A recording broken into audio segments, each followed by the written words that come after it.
DJ छोटा exclusive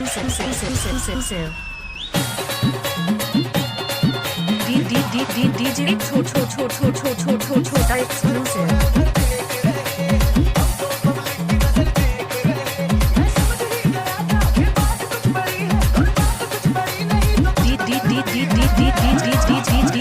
DJ छोटा exclusive